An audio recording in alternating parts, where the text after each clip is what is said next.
The Apple iPhone 16 Pro Max is bigger and more powerful than ever. It has a beautiful screen, an excellent camera array, and new camera controls that could change how you approach iPhone photography.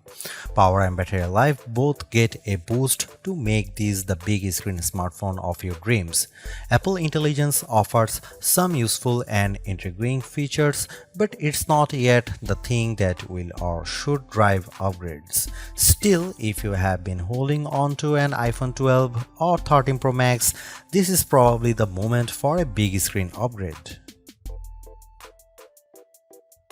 I get frustration from a certain perspective. The iPhone 16 Pro Max looks the same as the iPhone 15 Pro Max, but after spending a week or so with Apple's newest iOS phone, I can assure you that there are significant and noticeable differences, including some that will forever change the way you use an iPhone. First, this phone is bigger. The titanium body is slightly larger and 6 grams heavier than the iPhone 15 Pro Max. The screen is a hair's breadth away from 7 inches, but the Super Retina XDR OLED screen is larger, not just because of the chassis. Apple slimmed down the bezels on the iPhone 16 Pro and Pro Max to give you a giant 6.9-inch canvas of bright, colorful pixels. The other major difference is a new button on the right side below the power or a sleep or Siri button. Apple would prefer that we do not call it a button, though it is in part one. You can press the recessed camera control button down and it moves, but it also has a haptic response that makes light presses feel like the button is moving. It even includes gesture recognition.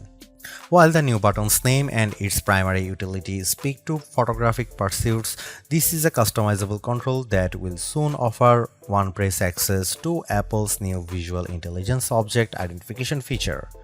On the inside of the iPhone 16 Pro Max is a faster and more efficient A18 Pro. It's not hugely different from the A17 Pro that came before it, and most customers will never tap into its true power, but it's clear to me that Apple's Pro line of smartphones are more than ready to live up to their names. If there was ever a pocket supercomputer, the iPhone 16 Pro Max might just be it. All this hardware is in some ways no more than a vessel for Apple's next big thing, Apple Intelligence. However, Apple's own take on AI is also the greatest source of frustration, as it's far from complete. In fact, early iPhone 16 customers won't see much of it at all unless they install an iOS beta.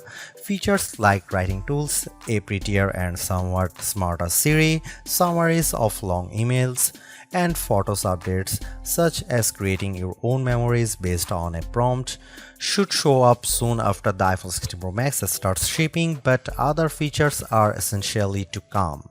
There is no image generation, Genmojis, ChatGPT integration, or support for languages other than English, and Siri has yet to display any of its existing personal context capabilities, which might be Apple's secret weapon when it comes to winning the AI battle. Siri with Apple Intelligence will eventually be able to use what it knows about you from all your information on the phone to better help you get answers and get things done. All of this might show up this year or it might be next year, and that fact puts a little damper on my iPhone 16 Pro Max enthusiasm. If you are not buying this new iPhone for Apple Intelligence, then allow me to direct your attention to the formidable camera array. While it's not entirely new, there is a new and faster sensor behind the 48 megapixel main fusion camera, and the ultrawide makes a leap from 12 megapixel to 48 megapixel.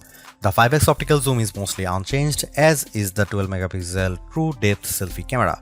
There are, however, myriad new imaging and even audio tricks that I'm certain every iPhone 16 Pro Max owners will love. There's 4K 120fps videography that can, via a new speed tool, be stopped down in increments to give your videos a truly cinematic feel. There are also new audio mix tools that in certain environments can add studio quality to audio that wasn't captured with a microphone. Apple has also added some new image styles and undertone controls that I'm not sure will get as much use as Apple would prefer. If you are asked to me, the choice between the base iPhone 16 and the iPhone 16 Pro Max is simple. You gain a Pro Motion display, a 5x zoom camera, and Apple's most powerful mobile chip. The differences between the iPhone 16 Pro and 16 Pro Max, however, are more subtle this year. There's the screen size, 6.3 versus 6.9 inches, and the battery size, which results in at least an hour of extra battery life, and that's essentially it. The 5x Tetra Prism lens is now on both phones. Perhaps the only other notable difference is that iPhone 16 Pro starts with only 128GB of storage. In short, I love the iPhone 16 Pro Max. It's big, powerful, and for everything. Yes, I was playing a console level game on it using an Xbox controller because I can. It takes lovely photos that, even if you choose not to try out, the new styles and undertones are clear and color accurate. Apple Intelligence, which I accessed by installing iOS 18.1 developer beta, is a nice start with some cool features, but it's not yet a compelling reason to upgrade. I feel similarly about the camera control button. Don't get me wrong, I like the new button and I think it's full of untapped potential, but there's almost a bit of competition now between the one-year-old action button and this new, arguably more sophisticated one. Those who buy any of the new iPhone 16 models will probably get a lot of use out of the camera control button and wonder how they used their iPhone without it. In the meantime, the action button might sit unused until Apple eventually shows it the door. The iPhone 16 Pro Max was announced at the Apple Glow Time event on September 9, 2024 and it's shipping from September 20. This is a larger phone with more screen, more power, AI and a brand new camera control button, but it still costs the same as last year's iPhone 15 Pro Max in the US and UK. It's actually a little cheaper in Australia. I'm not arguing that $1,199 for a 256GB iPhone is cheap, but at least Apple didn't raise any price hike by $100. Apple also made a point at this year's iPhone 16 launch event of talking about some big trade-in deals.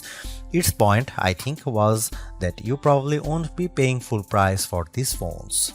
The virtually identical iPhone 16 Pro costs $999 but starts with half the storage space. If you like big screens and want a reasonable amount of storage for all that 4K 120fps video, you probably want to choose the iPhone 16 Pro Max. The iPhone 16 Pro Max is available in natural titanium, white titanium, black titanium and desert titanium, which is the color of my test unit. I still prefer the black. It might seem like Apple's phone design strategy is now why mess with a good thing. In some ways, that's true. The iPhone 16 Pro Max doesn't stray far from the aesthetic first established with the iPhone 12, but also carries forward the myriad challenge made over the last few generations, like the smoothed out edges and new action button which replaced the silent switch on the Pro models last year. Its dimensions are close to those to the iPhone 15 Pro Max but enlarged by a few millimeters here and there. The 16 Pro Max is 163mm by 77.6mm by 8.25mm and weighs 227 grams. That's 6 grams heavier, 3.1mm taller, and 0.9mm wider than the iPhone 15 Pro Max. If you are comfortable holding and using the iPhone 15 Pro Max, I suspect you will have no trouble with the iPhone 16 Pro Max. I can't say the new phone feels substantially larger in my hand, but I do notice the difference in screen size. The bottom edge features microphone and speaker perforations, along with a USB-C port that, with the right cable, can support Thunderbolt 4 data transfer speeds. There's also a speaker slot along the very top edge of the display. Together with the bottom edge speaker, this phone can produce undistorted room-filling sound. Highs are sharp, mids are strong, and bass is good for the device size. Button placement is mostly identical to last year, with the volume buttons and action button on one side and the larger power or sleep or CD button on the other side. They are joined, however, by a new button, camera control, roughly the same size as the power button. The camera control button is a multi-purpose control that can recognize physical presses and lighter presses to enable haptic response and gestures. It offers instant access to the camera and with those other presses and gestures to various virtual millimeter lenses and camera settings. The materials and build quality are once again excellent. Apple used grade 5 titanium on the body over a graphite-clad aluminum substructure. Apple has also upgraded its ceramic shield, which may make it less susceptible to cracks and scratches, although I was quite careful with my 1TB Desert titanium test unit, so I can't say for certain if this is the case. Okay, I did get it wet, purposely running the IP68 rated iPhone 16 Pro Max under a garden sprinkler. It was fun to watch the screen activating as it was touched by 1,000 tiny fingers when it was just water droplets, but the phone was otherwise unmoved and unharmed by the deluge. While Apple hasn't radically changed the iPhone's camera array, there are enough changes in hardware, software, and image processing, along with the aforementioned camera control button to make the imaging system feel fresh and new. On paper, we have just one notable megapixel upgrade, the 48 megapixel ultra-wide camera, which will not only improve wide-angle shots but has a measurable impact on macro quality. Still, even though Apple didn't squeeze a much higher pixel count into the main camera, it did upgrade the sensor and is promising much faster shutter speeds, and the autofocus is now enhanced with dual autofocus sensors. These are the kinds of incremental changes that should improve both the experience of using the quality delivered by the main camera sensor, but they are also hard to measure. More on that in a bit. The 12 megapixel 5x optical zoom is essentially unchanged from last year's iPhone 15 Pro Max. The biggest news here is found not on this phone but on its little brother, the iPhone 16 Pro, which also gets the tetra prism lens. Last year's Pro model was stuck with a just 3x optical zoom camera. Similarly unchanged is the 12 megapixel FaceTime camera on the front. Here are some camera samples of iPhone 16 Pro Max.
The iPhone 16 Pro Max have everything we have come to expect in a year-over-year upgrade even without Apple Intelligence. The 6.9-inch iPhone 16 Pro Max have a slew of upgrades including a good battery life, outstanding photo and video chops and iOS 18. The iPhone 16 Pro Max are excellent phones worthy of a spot in your pocket if you can afford them.